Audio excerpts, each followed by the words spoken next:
Hello दोस्तों, आज हम लोग बात करने वाले हैं अकाउंटिंग सिस्टम की। अब अकाउंटिंग सिस्टम क्यों?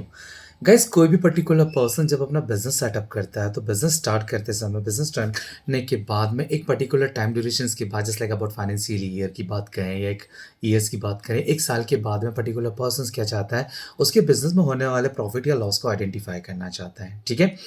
अब प्रॉफिट या लॉस को अगर आइडेंटिफाई करना है तो आइडेंटिफाई करने के लिए उसे कहीं ना कहीं उसके बिजनेस की जो डीलिंग्स हैं, जो ट्रांजेक्शन्स हैं, जो उसने एक्टिविटीज परफॉर्म किए, उन सारे बिजनेस की एक्टिविटीज को कहीं ना कहीं रिकॉर्ड करना होगा। Clear?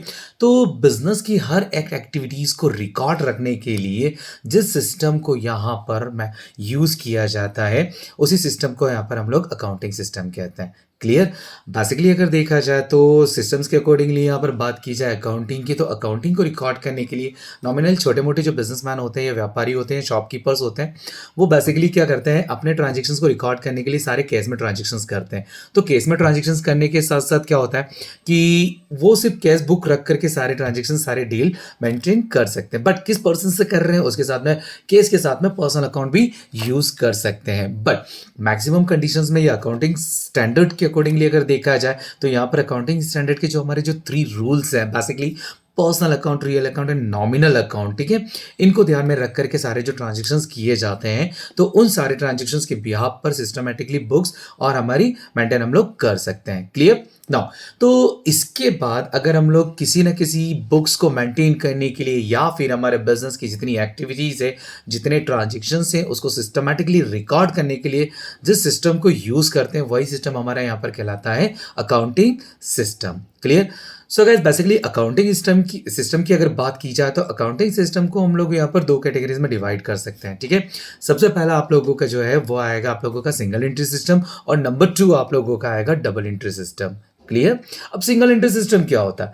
Guys, single entry system एक पर्टिकुलर ऐसा सिस्टम है जहां पर कोई पर्टिकुलर पर्सन अपने बिजनेस में होने वाले जितने केस से रिलेटेड जो ट्रांजेक्शन्स हैं, जो डीलिंग्स हैं, वो किस पर्टिकुलर पर्सन के साथ में उसने किए हुए हैं, उन चीजों को रिकॉर्ड करता है। That's mean single entry system में ओनली केस एंड पर्सन से रिलेटेड एक्टिविटीज को ध्यान में रखा जाता है। उसके अलावा जितने भी उसमें एक्टिविटीज इन्वॉल्व हो रही है जो उससे रिलेटेड है, उन सारी चीजों को इसमें इग्नोर कर दिया जाता है। Got it? So single entry system एक तरह से इनकम्प्लीट मेथड भी कहलाती है, क्योंकि यहां पर हमारे बिजनेस की सारी जो एक्टिविटीज है, उन सारी एक्टिविटीज को हम लोग इसमें रिकॉर्ड नहीं कर पाते। बेसिकली इसमें ओनली केस और पर्सन से रिलेटेड ये अकाउंट मेंटेन किए जाते हैं, उसकी एंट्री की जाती है। दैट्स कॉल्ड सिंगल, इसलिए हम लोग इसको सिंगल एंट्री सिस्टम कहते हैं। दूसरा आप लोगों का जो आएगा वो आएगा आप लोगों का double entry system. Guys, double entry system accounting standards के अकॉर्डिंगली देखा जाए तो अकाउंटिंग स्टैंडर्ड्स के अकॉर्डिंगली डबल एंट्री सिस्टम में हर ट्रांजेक्शन जो है वो क्या करेगा, ड्यूअल अकाउंट पे इफेक्ट डालेगा। मतलब एक अकाउंट, एक ट्रांजेक्शन एक साथ 2 अकाउंट पर इफेक्ट जब डालता है, ठीक है, तो वो कहलाएगा आप लोगों का डबल एंट्री सिस्टम। अब डबल एंट्री सिस्टम में क्या है, पहला साइड आप लोगों का जो अकाउंट रहेगा वो डेबिट होगा, और दूसरा आपका जो आएगा वो आएगा आप लोगों का क्रेडिट साइड। क्लियर?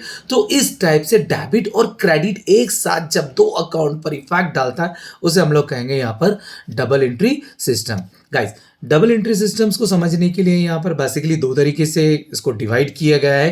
पहला है इंग्लिश सिस्टम्स और दूसरा है इंडियन सिस्टम्स के अकॉर्डिंगली। गाइस, बेसिकली हम लोग इंडिया में रह रहे हैं तो आप लोगों को पता ही है यहाँ पर इंडियन जो लैंग्वेजेस हैं वो डिफरेंट डिफरेंट टाइप्स की। तो पर्टिकुलरली हमारा जो ट्रेडिशन चलता आ रहा है उसके अकॉर्डिंगली पर्सन्स क्या करते हैं, आज भी हमारे ट्रेडिशन तरीके से या पुराने तरीके से जब बुक्स को मेंटेन करते हैं, तो वो हमारा कहलाता है यहाँ पर Indian systems. Got it point? Now, तो डबल एंट्री सिस्टम्स में डेबिट और क्रेडिट को लेकर के जब सारे transactions double account, double effect के साथ में प्रिपेयर किए जाते हैं, मेंटेन किए जाते हैं, तो वो डबल एंट्री सिस्टम्स है। और इंडियन सिस्टम्स क्या है, जब कोई पर्टिकुलर पर्सन, बिजनेसमैन अपने बिजनेस की एक्टिविटीज को, अपने बिजनेस के ट्रांजेक्शन्स को इंडियन लैंग्वेजेस के अकॉर्डिंगली मेंटेन करता है, वहां पर भी डबल इफेक्ट ही होगा। बट किस लैंग्वेज में होगा? इंडियन लैंग्वेजेस के अकॉर्डिंगली। यहाँ पर इंग्लिश कंपलसरी नहीं होती। तो ऐसे अकाउंटिंग जब मेंटेन किए जाते हैं तो उस अकाउंटिंग को हम लोग यहाँ पर कहेंगे इंडियन सिस्टम्स। क्लियर? एक बार फिर से बता दूं, अकाउंटिंग स्टैंडर्ड्स जो सिस्टम्स हैं, अकाउंटिंग सिस्टम्स को 2 भागों में बांटा गया है। पहला सिंगल एंट्री सिस्टम, दूसरा double entry system. Double entry systems को फिर से 2 भागों में बांटा गया है, इंग्लिश सिस्टम्स के अकॉर्डिंगली और इंडियन सिस्टम्स के अकॉर्डिंगली। Thank you.